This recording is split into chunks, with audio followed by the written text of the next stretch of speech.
construtor de casas, que no caso eram casas feitas de madeira. Hoje, no nosso dia, Jesus seria um pedreiro, tá? Um construtor, um pedreiro. E aí, nós falamos um pouco sobre Saulo, né? A mudança de Saulo para Paulo. Lembra? Falamos que Jesus não mudou o nome de Saulo para Paulo. Não tem nenhuma referência bíblica do Senhor mudando o nome de Paulo. Não, simplesmente foram nomes que foi dado a ele devido à sua cidadania, devido às regiões. Ele era romano, mas ele também era hebreu, tá? Então, Saulo era o seu nome judeu e Paulo o seu nome romano, tá? Vamos lá, Saulo e Paulo, ele tinha as duas cidadanias, era judeu e era também romano, tá? Então, o que é interessante isso? Eu dei um exemplo para vocês também que dependendo da língua mudava o nome. Por exemplo, King James, que no caso para nós a gente chamaria de Rei Tiago, né? Hoje a gramática mudou. Carregador. A gramática mudou e já tem alguns idiomas que não se muda mais nome. O nome não se muda mais. Tem alguns idiomas que, se você for falar o nome da pessoa, tem que falar o nome do jeito que ela falar. Não se muda mais. Mas antigamente era assim, mudava. Então Saulo, para os hebreus, conhecido como Saulo na língua hebraica, tá? E a língua dos romanos era qual? Latim, tá? Saulo era a pronúncia no hebraico, Paulo no latim. Cidadania judaica, cidadania romana, tá? Só que qual que é o interessante disso? Olha para você ver a revelação. Saulo tem um significado, Paulo tem outro. Ainda que é o mesmo nome, muda o significado quando muda o idioma. Saulo significa pedido a Deus. Pedido a Deus. E Paulo significa pequeno. Olha isso.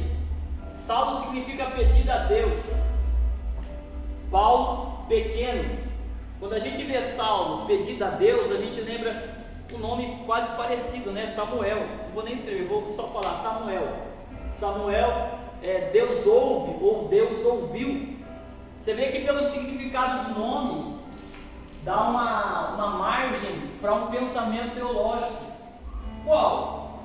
Dá a entender pelo nome de Saulo, que no caso ele nasceu hebreu, a cidadania romana ele conseguiu, ele adquiriu, né? Então esse é o que prevalece. Dá a entender que na história de Paulo aqui está escondida no nome dele.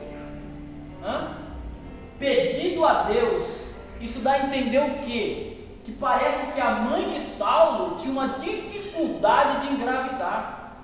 Ou era estéril, ou tinha dificuldade de engravidar. Então ela pediu muito a Deus: dá um filho, dá um filho, dá um filho, dá um filho. Veio Saulo. Quando nasceu, ela colocou o nome. Pedido a Deus, por quê? Porque eu pedi muito. Por isso que eu falei da história de Samuel, que foi quase igual com a história de Saulo. Deus ouviu o que? A oração. Ela orou tanto, Deus me dá. Quando nasceu, ela colocou o nome de Samuel, que significa Deus ouviu. Então Saulo foi alguém que foi pedido a Deus, foi alguém que nasceu debaixo de oração, de súplica. Mas ao decorrer do caminho, a gente percebe o que na história? Que todo aquele que foi pedido a Deus, ou todo aquele que faz parte de um propósito de oração, o Senhor, Ele abraça essa pessoa, o Senhor, Ele traça um plano. Então Saulo foi pedido a Deus, mas ao decorrer do tempo ele se perdeu e ele se tornou alguém grande diante dos homens, alguém arrogante, alguém prepotente. Então o que o Senhor faz? Olha o nome dele, o Senhor chamou ele para os gentios. Então por isso ele vai se apresentar para quem não é judeu, para quem não faz parte do povo de Israel, como Paulo, que era na língua dos gentios, latim, né? Que ele vai pregar mais em Roma, ele vai morrer em Roma e tudo mais. Então ele vai se apresentar como Paulo. alguém que foi pedido a Deus, se tornou grande, arrogante. Deus pegou, derrubou de Saulo, ele começou a ser chamado de Paulo, por quê? Porque ele se tornou pequeno diante de Deus. E todo aquele que se torna pequeno diante de Deus, ele se torna grande diante dos homens. Mas enquanto ele estava grande diante dos homens, Deus derrubou ele, porque diante de Deus ele não era ninguém. Olha o mistério escondido no significado dos nomes. Por isso que a gente falou também sobre não tem ninguém no Novo Testamento que mudou o nome, apenas Pedro. Tá? Pedro foi a única pessoa que Deus mudou o nome. Deus mudou o nome, Jesus mudou o nome. No Velho Testamento deu um monte de exemplo. No Novo, só Pedro. Daqui vem cá que você vai ser a minha ajudante. Só Pedro. Apaga aí. Então no Velho Testamento tem vários exemplos. Sara, que chamava Sarai, né? Abraão, que chamava Abrão, Jacó, Israel, e por aí vai, vários exemplos. E nós falamos a respeito de Pedro. Pedro chamava o quê? Simão. Isso. Simão. Ótimo. E o Senhor mudou o nome dele para Pedro ou Cefas, que é a mesma coisa.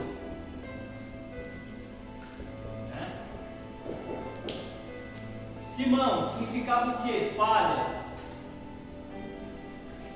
E Pedro? Pedra. Tá? Então falamos sobre isso na aula passada. O Senhor mudou o nome de Pedro. Você não vai ser mais Simão, você vai ser Pedro, você vai ser Cefas. Então o Senhor falando por ele que vai deixar de ser palha para virar pedra. Vai deixar de ser mole para ter firmeza. Vou te endurecer, vou te deixar firme. Hoje você não está pronto, você é palha, o vento vai te levar. O fogo pegar é fogo de palha. Você começa e não para, não termina, mas amanhã vai ser pedra. Que eu vou fazer uma obra aí na sua vida e vou te transformar. Olha, não é a transformação da água para o vinho, aqui é a transformação da palha para pedra. Oh, glória, glória a Deus. Amém? Agora nós entramos na aula de hoje. Abra Mateus capítulo 3. Paga aqui, Bequinha. Mateus capítulo 3. Glórias a Deus. Só dando uma repassada porque hoje é a última aula. Essa aula acaba hoje. Semana que vem a gente vai começar a aula missões e evangelismo. Vamos lá.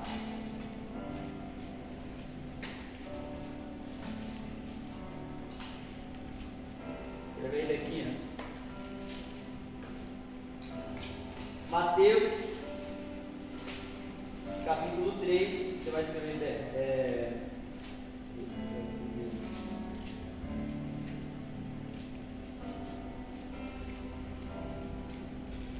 coloca assim, batismo com o Espírito Santo e com fogo. E fogo. Batismo com o Espírito Santo e fogo. Vamos lá, Mateus capítulo 3, nós vamos falar a respeito de algo muito interessante agora. Mateus capítulo 3, glória a Deus. Mateus capítulo 3, veja só. Colocou batismo com o Espírito Santo, batismo com Espírito Santo e fogo. Ó. Nem está escrito aqui, mas é isso aí.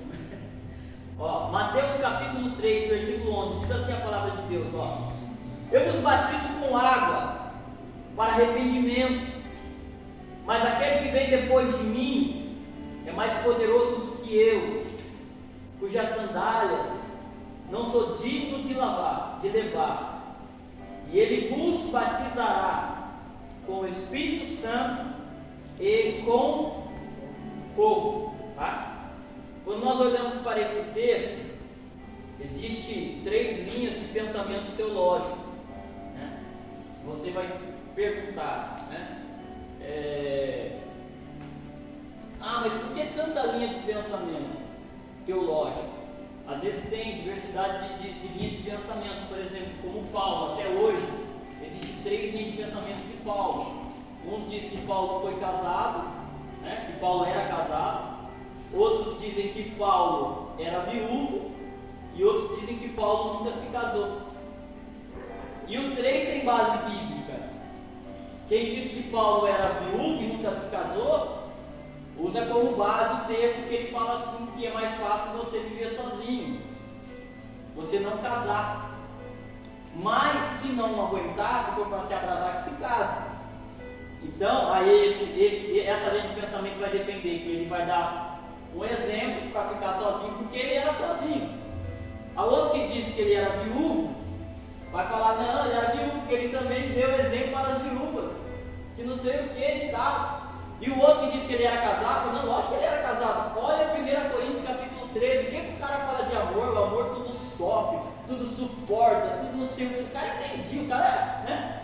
Então, você vê que as três linhas de pensamento têm base bíblica, tá? Agora vem uma linha de pensamento assim, ó. Por exemplo, ele era homossexual. Não, aí já não tem nada a ver, não tem nada a ver com base bíblica. Então, cuidado, tem base bíblica, então dá para ser uma linha de pensamento teológico. Não tem, descarta, tá? Então a gente vai ver aí nesse ponto de interrogação até o arrebatamento, tá? Então vamos lá. E ele vos batizará com o Espírito Santo e com fogo. Então, 3 linhas de pensamento. A primeira linha de pensamento, os teólogos vão dizer que são 2 tipos de batismo: um com o Espírito Santo e outro com fogo. Só que um é para a igreja e o outro é para os ímpios, tá? Qual é esse pensamento? Eles vão dizer que o batismo com o Espírito Santo é para a salvação e o batismo com fogo para a condenação. Aí eu vou explicar para vocês o porquê desse pensamento e depois a gente já parte para o outro, tá? Então vamos lá. Então por que é que esse pensamento surgiu? Ó, vamos ler o versículo 3. Vamos lá. Diz assim a palavra de Deus. Não, 3 não. Vamos ler o 6. Isso, a partir do 5. Então saíam a ter com ele Jerusalém, toda a Judéia e toda a circunvizinhança do Jordão. E eram por ele quem? João Batista, batizados no Rio Jordão, confessando os seus pecados. Vendo ele, porém, que muitos fariseus e saduceus vinham ao batismo, disse-lhes: raça de víboras, quem vos induziu a fugir da ira vindoura? Gente, qual que é a diferença de fariseu para saduceus?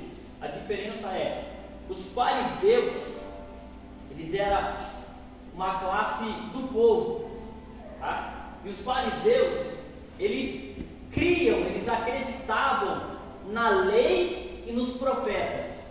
Então eles acreditavam na lei, que são os 5 livros de Gênesis, a Deuteronômio, Gênesis, Êxodo, Levítico, Número, Deuteronômio. E eles acreditavam nos profetas, né? Isaías, Jeremias, Ezequiel, Daniel, Obadias e por aí vai. Os saduceus só criam na lei, só Gênesis, Êxodo, Levítico e Deuteronômio. Eles não criam, não acreditavam nos profetas e nem nada que é espiritual. Não acreditavam em anjo, nem em profecia, nem em revelação. Os saduceus. Os saduceus eram uma elite sacerdotal de pessoas de muito dinheiro. Os saduceus, muito dinheiro. Era elite, né? Os fariseus já não. Os fariseus eram do povo, tá?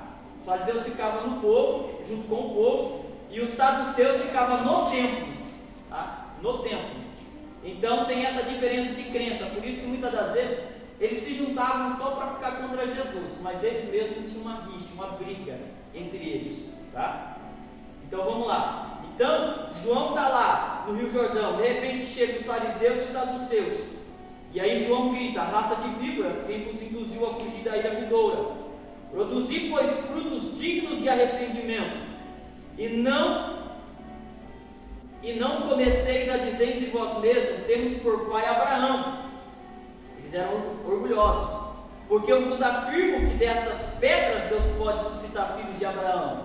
Então eles se engrandeciam pelo título dado através de Abraão. Nós somos filhos de Abraão e tal, e não sei o que, nós é isso, nós é aquilo. Jonas falou, vamos parar de graça, vamos abaixar a bola. Se Deus quiser, Ele faz da pedra filho de Abraão. Então isso aí não significa nada, para de graça. Então João já deu uma neles, né? Aí o 10, ao versículo 10, já está posto o machado à raiz das árvores, e toda árvore, pois, que não produz bom fruto, é cortada e lançada ao fogo. Esse fogo aqui é um fogo de condenação. Então eles pegam esse versículo que a gente leu, que fala sobre o batismo com o Espírito Santo e fogo, e usa esse contexto desse outro fogo para falar que é o mesmo fogo. Mas vamos lá. E eu vos batizo com água para arrependimento, mas aquele que vem depois de mim é mais poderoso do que eu, cujas sandálias não sou digna de levar. Ele vos batizará com o Espírito Santo e com fogo. Então eles usam esse texto, esse versículo anterior que fala sobre o fogo de condenação, para falar que o batismo com o Espírito Santo é um batismo com o Espírito Santo e com fogo. Só que eles vão dizer o quê? Não, é o fogo da condenação e não o fogo que vem para nos encher, para nos aquecer. É um pensamento errado. Por quê? Estão fazendo a exegese, que é o que? Usar o contexto? Sim. Aí estão dizendo que essa pregação aqui, que ele está pregando, é para os fariseus e saduceus, raça de víboras, né? Que vos ensinou a fugir da ira do Senhor, tá? Ele vos batizará com o Espírito Santo e com fogo. Mas quando chega nesse versículo, não bate. Por quê? O versículo 10 tem um ponto final. Eu entendo ali que a partir desse ponto final muda a pregação e não é mais para os fariseus e para os saduceus. Por quê? Eu vou dizer que esse pensamento está errado. Eles vão dizer que essa pregação é para os fariseus. Então estão dizendo que o fogo aqui é o fogo da condenação. Então seria como se João estivesse dizendo: ele vos batizará com fogo, ele vos batizará com o Espírito Santo, que eles dizem que é salvação, e com fogo, condenação. Aí chega aqui, eles separam, diz que o Espírito Santo é para a igreja e o fogo é para os fariseus. Mas se é para seguir o contexto do modo que eles estão dizendo, a pregação inteira é para os fariseus. Então seria como se João estivesse dizendo: ele vai batizar com o Espírito Santo, ou seja, vai te salvar, e depois vai te jogar no fogo. Não bate. Pegaram? Não bate. Então a gente para o quê? O versículo 10 fala do fogo de condenação. Já está posto um machado à raiz das árvores. Toda árvore que não produz fruto é cortada e lançada no fogo, fogo de condenação. Só que tem um ponto final aí, ponto final. A pregação para os fariseus e saduceus acabou ali. Depois ele volta a pregar para quem? Para a multidão, para todos. Aí ele vai dizer o quê? E ele vos batizará com água e com o Espírito Santo. Eu vos batizo com água, e ele vos batizará com o Espírito Santo e com fogo. Glória a Deus. Então, já caiu por terra essa teoria. Não tem nada de Espírito Santo é para a igreja e fogo é condenação. Não. Então isso aqui já caiu por terra. Qual a segunda interpretação? Que exatamente os dois batismos é para a igreja, né? O Espírito Santo e fogo, não tem nada de condenação. Porém, esse outro pensamento vai dizer o quê? Que o batismo com o Espírito Santo é um e o batismo com o Espírito Santo é outro. E essa linha de pensamento vai dizer o quê? Que o batismo com o Espírito Santo é falar em línguas, e o batismo com fogo é você marchar no poder. Então, eles usam o quê? Atos como referência, né? como base bíblica. No livro de Atos, capítulo 2, dizem que a Bíblia diz que quando o Espírito Santo desceu, eles falaram em outras línguas. Então vão dizer que o batismo com o Espírito Santo é falar em línguas. Já eu vou explicar para vocês, só estou primeiro passando o pensamento para depois nós chegar no correto. Que o batismo do Espírito Santo é falar em língua. Falou em língua, batizado com o Espírito Santo. Vixe, mas não marchei no poder, então fala o batismo com fogo. Ou então só marchei no poder e não falei em línguas, então você foi batizado com fogo, mas não foi ainda pelo Espírito Santo. Por que eles falaram do marchar no poder? Abre lá em Atos capítulo 2.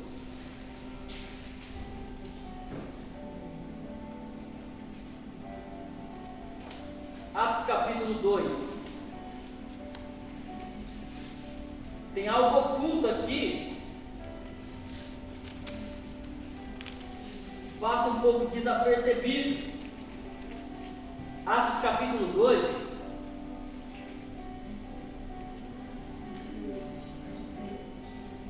Olha o que diz a palavra do Senhor. Todos acharam?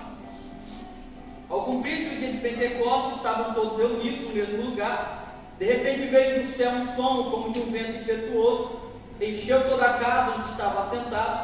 Apareceram distribuídas entre eles línguas como de fogo, e pousaram uma sobre cada um deles. Todos ficaram cheios do Espírito Santo, passaram a falar em outras línguas, segundo o Espírito Santo lhes concedia que falassem. Ora, estavam habitando em Jerusalém judeus, homens piedosos, vindos de todas as nações debaixo do céu. Quando, pois, se fez ouvir aquela voz, afluiu a multidão, e se possuiu de perplexidade, quando cada um os ouvia falar na sua própria língua. Certo? Vamos pular agora para o versículo 13, ó. Outros, porém, zombando, diziam: estão embriagados. Esse versículo 13 aqui tem algo escondido aqui, uma manifestação escondida aqui que quase não é vista. Estão dizendo que diziam que eles estavam embriagados porque eles estavam falando em línguas e ninguém entendia nada, então estavam embriagados. Mentira! Porque nós lemos aqui no versículo 6 que quando eles falaram em línguas, todos ouviam falar na sua própria língua. Leia aí o versículo 6. Então, de fato, quando o Espírito Santo desceu e o povo começou a falar em línguas, o povo já estava entendendo. E por que então o povo falou que estavam bêbados?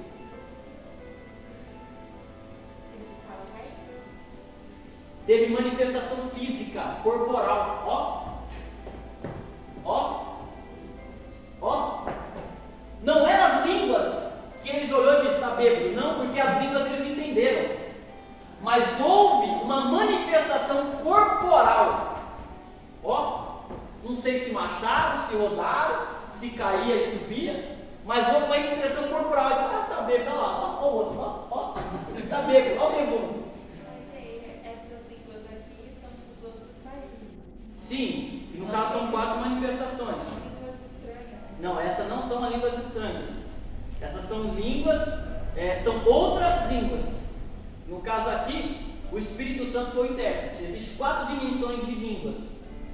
Eu fiz um estudo, eu gostei, eu vou falar para vocês 4 manifestações de línguas. A primeira, aquela que você fala a Deus, e a Bíblia diz que os homens não entendem, só Deus. Você fala em mistério, fala que você fala em mistério. É a mesma língua, só que com 4 manifestações, eu só achei 4. Então você fala a Deus e os homens não entendem. Adianta aquele que tem o dom de intérprete chegar do lado, eu vou interpretar, o que ele está falando com Deus? Não vai interpretar, porque ele fala a Deus e não aos homens, a Bíblia diz. É a primeira manifestação. A segunda manifestação é a manifestação através de oração, aquele que ora em línguas. Ele pode orar em línguas. Então Paulo vai dizer: aquele que ora, não ore todo o tempo em línguas, mas ore também em espírito, não só em espírito, mas com entendimento. Porque se eu ficar só orando em línguas, ninguém vai entender. Você mesmo vai entender. Não, porque isso é para edificação do seu espírito, né? Agora você entende se você tiver o dom de interpretação. Então essas 2 manifestações é você e Deus, é mistério. A terceira manifestação, profecia em línguas. Aí vem alguém para interpretar. O Felps já começa a falar, o Luiz começa a falar, o outro já interpreta, ou ele mesmo fala e interpreta. Balaia, Deus está aqui. Balaia está te exaltando. Balaia, ele vai te mudar. Ele mesmo fala em línguas e ele mesmo interpreta. Balaia. Se tiver o dom, né? Balaia. Se não tiver, vai ter que vir alguém para interpretar o balaia. Balaia. Né? Irmão, tem uma palavra aqui, aí já levanta alguém e começa a interpretar. Essa é a terceira manifestação. E a quarta manifestação? A manifestação que não precisa de um intérprete humano, e sim um intérprete espiritual, que é quem? Espírito Santo.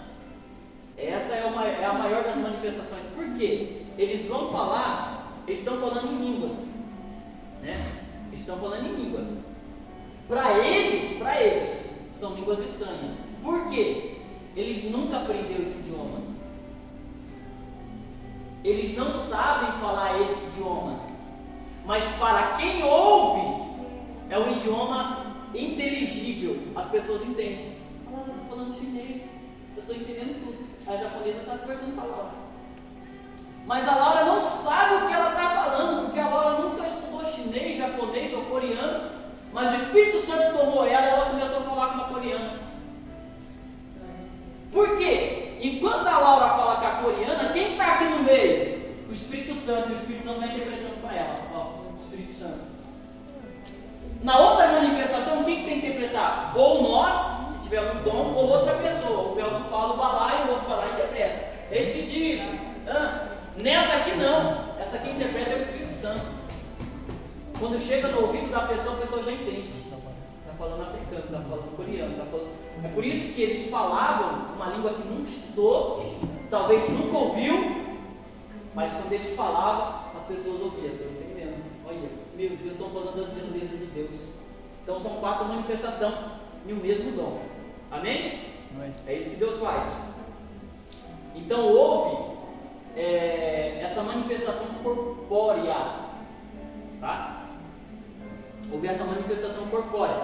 Então por isso vão dizer que batismo com o Espírito Santo é falar em línguas e batismo com fogo é marchar no poder. Aí, olha isso, o versículo 14, olha o 14.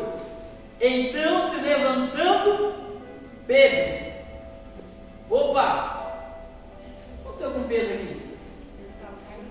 Ó Pedro, ó Pedro, já estava caído. O que ele fez aqui? Se levantou, ou ele caiu, ou ele me deu tanto poder que eu vou sentar. Ou ele sentou. Ele não estava de pé, mas ele se levantou, cheio do poder de Deus. O Velto já falou que ele já veio com a rede, não foi nem anzol, né? Porque anzol é um de cada vez. Já veio com a rede para pegar os 3.000 peixes, né? As 3.000 almas. Gente, ele se levantou. Houve um poder, uma unção que teve uma reação corpórea. Mas essa outra interpretação também está errada, tá? Não tem nada de ser batizado com o Espírito Santo é falar em línguas e ser batizado com fogo é marchar no poder. Não, também está errado. Por quê? O batismo com o Espírito Santo não é uma regra. Porque se fosse uma regra, a gente só seria batizado com o Espírito Santo primeiro que tinha que começar com o som. Tem que vir um som. Se não vir um som, não é batismo com o Espírito Santo não. Porque o batismo com o Espírito Santo veio um som veemente, impetuoso, né? Invadiu todo. Cadê o som? Não estou ouvindo nada. Então, não tem não. É o que pode acontecer. O que pode acontecer no caso, quando desce o Espírito Santo e batiza alguém? Ela pode receber já dons, como aqui. Falou em línguas, língua é dom. Falar em língua é dom. Quando você é batizado com o Espírito Santo, você pode receber dom. Falar em línguas. Quando você recebe o Espírito Santo, você pode marchar no poder, como aqui, pareciam bêbados. Ou você pode se ajoelhar, ou você pode só chorar. Então são manifestações. Então, missionário, o que de fato é o batismo do Espírito Santo? Se não é falar em línguas, se não é marchar, o que é? Atos 1:8, vamos ver o que é o batismo do Espírito Santo? Atos 1:8. O que o Senhor falou sobre o batismo do Espírito Santo? Vamos ver aqui. É que o Senhor falou, para batizar tem que falar em língua, tem que ser? Não. Vamos ver o que o Senhor falou. Atos 1:8. Olha o que o Senhor disse. Mas recebereis poder ao descer sobre vós o Espírito Santo. Gente, é isso. O Senhor disse, quando vocês forem batizados, quando descer o Espírito Santo sobre vocês, o que vai acontecer? Vocês vão receber poder, capacitação. Como está? Mas recebereis o poder do Espírito Santo, que é subir sobre vós, o poder do Espírito Santo. Sim. Recebereis poder ao descer sobre vós o Espírito Santo. E o que é poder? Poder é uma capacitação. Lembra que nós já estudamos sobre isso? no grego, poder é dinamite. Dinamite é um instrumento de guerra, né? Algo para impactar, que impacta também. Então, ser batizado com o Espírito Santo é ser cheio do Espírito Santo, é ser capacitado pelo Espírito Santo, é ser tomado com o Espírito Santo. E quando o Espírito Santo vem, pode acontecer essas manifestações. Como? Som, pode acontecer som? Pode. Isso não acontecer, não tem problema. Pode acontecer qual outra manifestação? Falar em línguas, como também pode não falar em línguas. Pode acontecer de aparecer chamas de fogo sobre a cabeça, como apareceu lá. E pode também acontecer de você, marchar no poder, ou cair, por aí vai. Então são manifestações que podem acontecer, mas o que é o batismo do Espírito Santo? É receber poder, só. Não tem nada de inventar que não é isso. Tem gente falando, não, se não falou em língua não foi batizado. Se não rodou, não foi batizado. Se não caiu, não foi batizado. Eu não vi chama na cabeça, não foi batizado. Não, então esses dois pensamentos estão errados. Então qual que é o pensamento correto? Terceiro pensamento: ele vos batizará com o Espírito Santo e com fogo. O que é isso? Gente, é um batismo só. Não é dois, não é um para os ímpios, um para a igreja, não. É um batismo só. Espírito Santo e fogo. O que é que a Bíblia está dizendo? O Espírito Santo não vai vir sozinho. Duas coisas: ou ele vai vir com fogo, ou o Espírito Santo tem fogo. Tá? Então quando ele descer, ele vai vir com fogo. O que o fogo faz? O fogo purifica, o fogo aquece, o fogo ilumina e o fogo inflama. O que Jesus falou a respeito do Espírito Santo? Ele vos guiará em toda a verdade. É possível guiar na escuridão? Não. Está falando sobre Isaías, está falando sobre a descida do Espírito Santo aos judeus e aos gentios. Sim. Os sinais, comentou agora, é a visão e falar em línguas em outros idiomas. Quando desceu aos judeus, eles ouviram outras línguas. Isso está em Atos 10. Sim.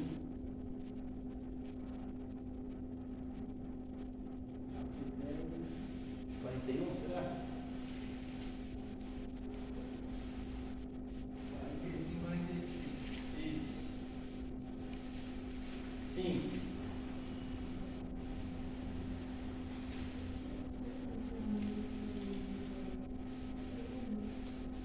Sim, também falando em línguas. Sim. Também falaram em línguas. Então, pode acontecer uma manifestação, como não pode. Se eu não me engano, só tem, acho que 3